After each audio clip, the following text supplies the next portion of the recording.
Hello అండి. Welcome back to Lakshmi home maker 99 ఛానల్‌కి స్వాగతం ఫ్రెండ్స్. అందరూ ఎలా ఉన్నారు? బాగున్నారా?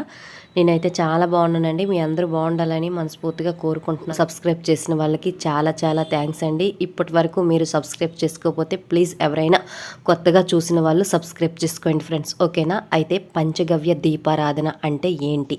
అసలు పంచగవ్య దీపం అంటే ఏంటి? అసలు పంచగవ్య అంటే ఏంటి అనేది ఇప్పుడు మనం తెలుసుకుందాం.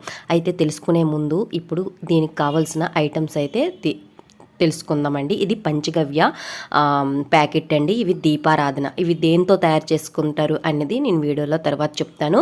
అయితే గడప దగ్గర ఎలా వెలిగించుకోవడం వల్ల ఎటువంటి లాభాలు పొందొచ్చు అనేది మనం తెలుసుకుందాం. అయితే ఇది కంటిన్యూగా 21 రోజైనా వెలిగించుకోవచ్చు, లేదంటే 11 రోజులైనా డైలీగా సంధ్యాకాలంలో ద్వారం దగ్గర వెలిగించుకోవచ్చు. లేదు అంటే ఇప్పుడు శ్రావణ మాసం మనకు వస్తుంది కదండి, చాలా చాలా పర్వదినమైన రోజు అండి. శ్రావణ శుక్రవారం కూడా మనం వెలిగించుకోవచ్చు. ఇలా వెలిగించుకోవడం వల్ల ఇంట్లో ఎటువంటి నరదృష్టి ఉన్నే పోతుంది. అలాగే హోమం చేసినంత ప్రతిఫలం అయితే కలుగుతుందండి. ఈ పంచగవ్య దీపారాధన చేయడం వల్ల చాలా చాలా విశేషమైన లాభాలు అయితే మనం పొందొచ్చు. ఇవి మనకి పూర్వము ఋషులు భార్యలు కూడా ఈ పంచగవ్య దీపారాధన చేస్తూ లక్ష్మీ అనుగ్రహం కూడా పొందారని చాలా పురాణాలు చెప్తున్నాయంటండి. ఓకేనా? అయితే ఎలా చేసుకోవాలి అనేది ఇప్పుడు మనం తెలుసుకుందాం. ముందుగా గడపని చక్కగా శుభ్రం చేసుకోవాలి. ద్వారాన్ని చక్కగా శుభ్రం చేసుకోవాలి. శుభ్రం చేసుకుని పసుపు రాసుకొని చక్కగా బొట్లు పెట్టుకోవాలి. అందరికీ తెలిసిందే కదండి, అందుకే నేను వివరంగా చెప్పట్లేదు. ఆ తర్వాత ముఖ్యంగా పసుపుతో కానీ ఎర్రమట్టితో కానీ అలుక్కోవాలి. ముఖ్యంగా శుక్రవారం చేసుకుంటే చాలా చాలా మంచిదండి. నిన్న శుక్రవారం కాబట్టి నేను ప్రదోక్ష కాలంలో మనం దీపారాధన చేస్తే రెట్టింపు ఫలితం అయితే వస్తుంది ఫ్రెండ్స్. ఓకేనా? అయితే పంచగవ్య దీపారాధన అంటే ఆవు శరీరం నుండి వచ్చేదాన్నే పంచగవ్యము అని అంటారు. అంటే అవి ఏమేమో ఇప్పుడు మనం తెలుసుకుందాం. ఆవు నుండి అంటే గోమాత నుంచి వచ్చినవండి ఇవన్నీ. ఆవు పేడ, ఆవు పంచకము, ఆవు పెరుగు, ఆవు పాలు, ఆవు నెయ్యి అండి.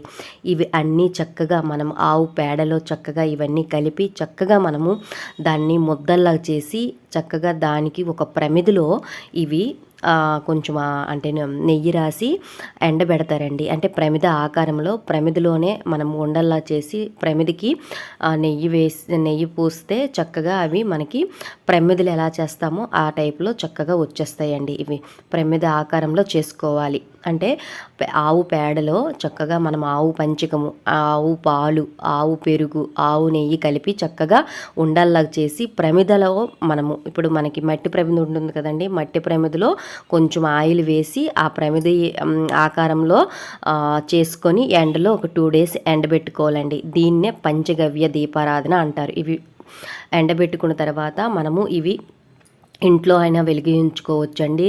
ముఖ్యంగా శుక్రవారం ఇంట్లో వెలిగించుకుంటే చాలా మంచిదండి. ఐశ్వర్య దీపం ఎలా వెలిగించుకుంటామో దానికంట రెట్టింపు ఫలితం అయితే ఇది ఇస్తుందండి.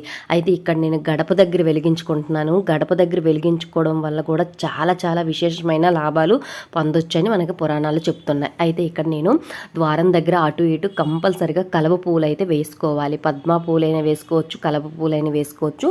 నాకు కలవ పువ్వు అచ్చుంది కాబట్టి నేను అచ్చుతో వేసాను. ఆ తర్వాత ముఖ్యంగా మనం ఇంటి ముందర పద్మ ముగ్గు అయితే వేసుకోవాలి. పద్మ ముగ్గు వేసుకున్న తర్వాత ఇప్పుడు ప్రమిదికి చక్కగా పసుపు బొట్లు పెట్టి ఆ ప్రమిది మీద ఈ పంచగవ్య దీపారాధన పెట్టాలి. పట్టిన తర్వాత ముఖ్యంగా మనము నూనె మాత్రం ఇందులో యూజ్ చేయొద్దండి.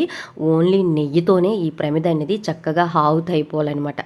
ఓకేనా? గగనం అయిపోవాలి. ఈ ప్రమిది మొత్తం గగనమయ్యి ఆ పొగ అనేది మన ఇంట్లో వస్తే మనము యజ్ఞం చేసినంత ప్రతిఫలం అయితే పొందొచ్చని మనకి పురాణాలు చెప్తున్నాయి ఫ్రెండ్స్. అయితే ఇక్కడ ద్వార పూజ చేసుకుంటున్నాను కదా, అయితే మనం ఇంట్లో దీపారాధన చేయకముందే ద్వారం దగ్గర ఈ పూజ అయితే మనం చేసుకోవాలి. ఈ దీపారాధన అయితే వెలిగించుకోవాలి.